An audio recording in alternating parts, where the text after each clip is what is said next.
Nice segue into the faith group of the GSN. Mr. Mohammed Amersi, if you can just talk a little bit about faith group, what faith sector could do for GSN globally. Thank you very much. I would like to start by thanking Monsignor Sanchez for hosting us here, thanking Alistair Redfern for all the support and effort that he has lent to this organization, and of course, mostly to Raza Jaffer for holding this together so well and bringing together such a diverse group of people who have so much to add to this initiative. I think I would also like to welcome new members of the faith group. Imam Razavi is here, Krish Rabal is here. Unfortunately, Rabbi Harvey had to go back because he had to go and return to London in time for Sabbath. And we have Dan Alfers from the Islamic Reporting Initiative, so I welcome you all here for the first time. I guess it's very timely that we are here sitting in the Vatican today, because 3 years ago I had the privilege of being here and listening to a speech of Steve Bannon. At that time, nobody knew who Steve Bannon was, and I'm sure some of you still may not know, but I hope all of you will know who he is. So he is the chief strategist for the Trump administration.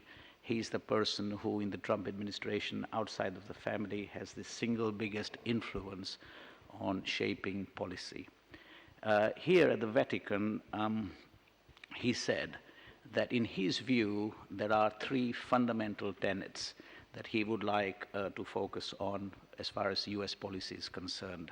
One is nationalism, secondly, it is capitalism, and thirdly, to ensure the supremacy of Judeo-Christian values.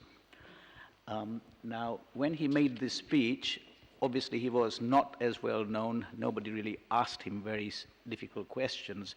They asked him what he really meant by capitalism.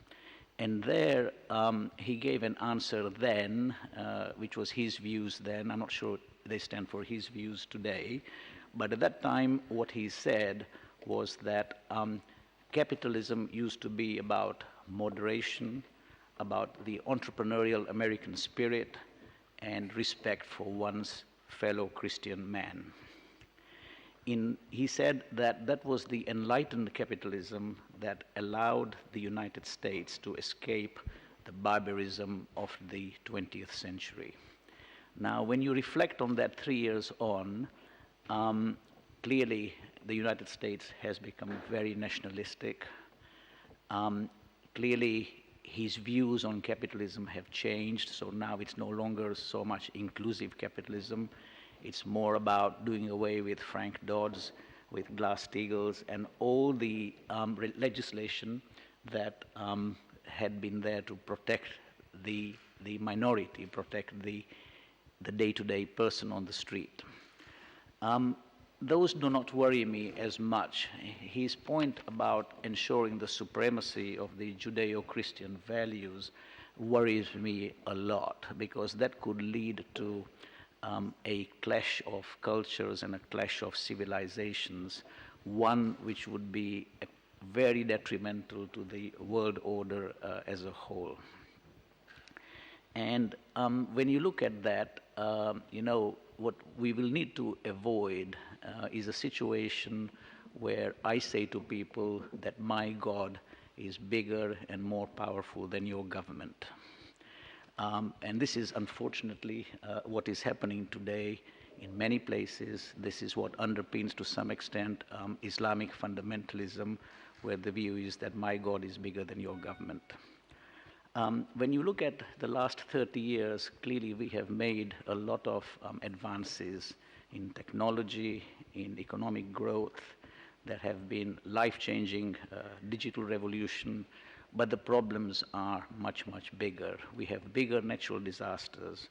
Violence and conflict accounts to 4% of global GDP. We have social inequality at its highest. We have youth unemployment at its highest. We have women who are being paid 25% less than men for the same jobs. We have median and real wages stagnating since the 80s.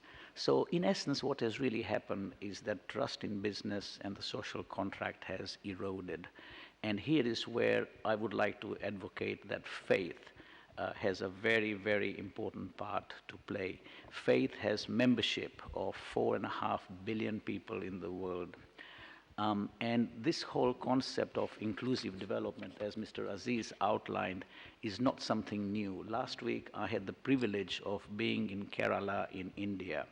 We went to a small town called Pillai, and this town is predominantly Christian. It's a town that was started about 500 years ago when Vasco da Gama arrived there.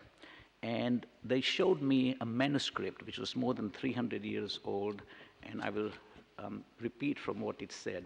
It said that we focus on the 8 S's, the letter S. One is the supreme creator, secondly, the shareholder, thirdly, the served, being the customer, fourthly, the servant, being the employee, fifthly, the supplier, sixthly, the state, and the surroundings, the environment. So this message is an old message. It's a message that has been there for a long time. Unfortunately, it has been forgotten or it has gotten lost. And I think that given all the problems that we now have, now is the time for faith to wake up and to articulate or revive this message in a very powerful way. And our goal for the faith team is firstly, how to raise awareness of this issue. Today, all of us here understand what SDGs are. We understand what Goal 8 is.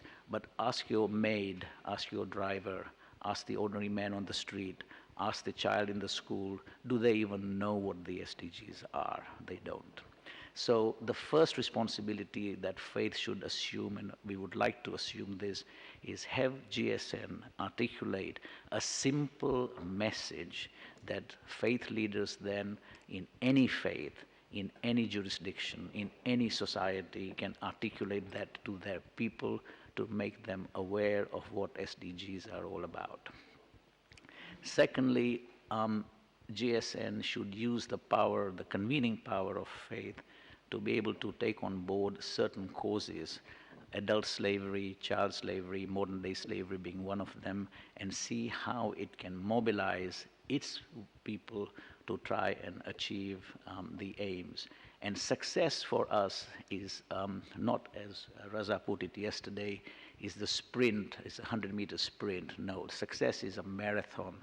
And whoever is patient here, whoever has the endurance to be able to go through this, will eventually succeed.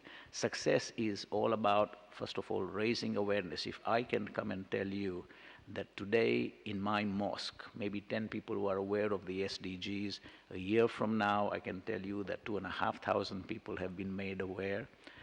That to me is success, because once you start to mobilize people, these people are able to mobilize in turn business, they are able to mobilize governments, they are able to influence media, and they are able to make a change. So this is what we would like to do.